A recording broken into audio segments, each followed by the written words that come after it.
joining us. Welcome to Rise and Shine. Thank you so much. It's a pleasure to be part of this program today. We appreciate your time. Tell us firstly, what is the Incomati and Maputo Watercourse Commission? A bit of background there.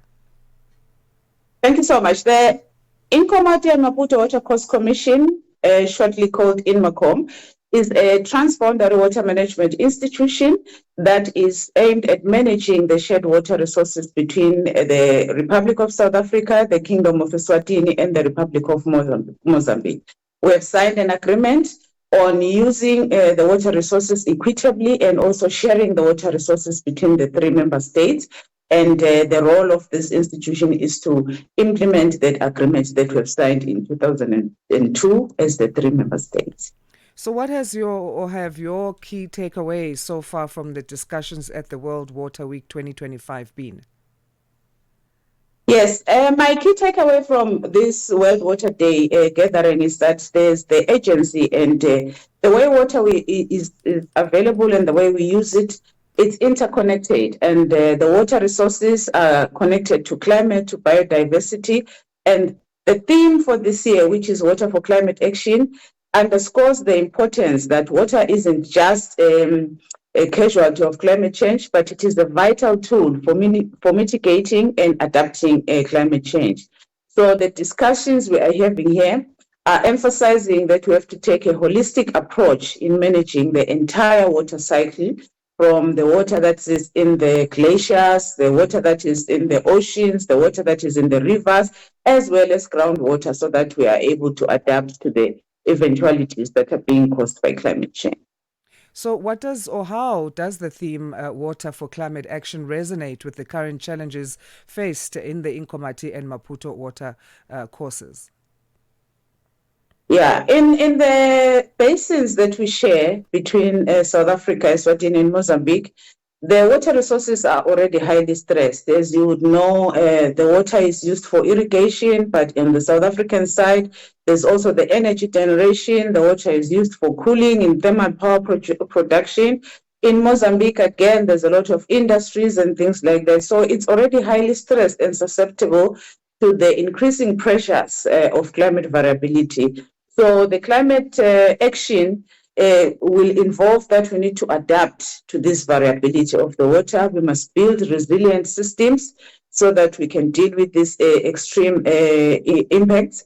But we all know also the Republic of Mozambique especially is always facing challenges of flooding. So we have to mitigate the impacts of too much water, because when water comes unexpectedly in large amounts, in our case, we're always affected by flash flooding.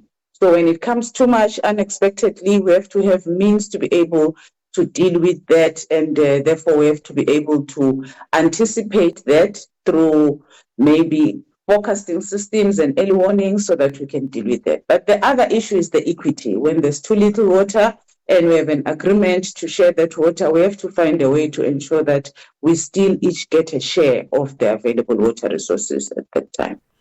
So what are the practical solutions or innovations that have stood out for you in this gathering, and where to from now in terms of those deliberations, the networks and connections, and how they will influence progress within this regard? Yes, instead of just talking about climate change and the issues thereof, we need to really do practical things. And for us as the INMACOM, we have to focus on our activities. One of the things that we'll need to really strengthen as a result and outcome of this is joint planning. We need to work together in planning how we split equitably the available water resources. So we need to have tangible strategies on how we are going to do projects that are climate adaptive. The other key aspect is the data. Data is important for managing anything, and we have to be able to collect data in the three member states in a way that will facilitate that we're able to make informed decisions. So we have to strengthen our data sharing platforms to ensure that all member states have access to crucial data on the water flow, on the rainfall, climate forecast, but also to be able to have more accurate and coordinated responses to climate-related eventualities. And then there's the big role that we have to play as a transboundary institution in resolving conflicts. When there's too much or too little, then there are instances where the downstream user may feel that the upstream user is the one that has caused that circumstance. So our role as Incomati has to be very strong in conflict prevention, which means we have to engage our stakeholders even more now and to be able to ensure that they understand how the water resources are behaving and they do not then tend to just fight each other because of things that are happening. All right, Sindy, thanks again so much for your time. We'll leave it there for now, and I guess safe travels back to our continent there. Thank you so much. Yes, we are finishing today and looking forward to be back home. Thanks a lot.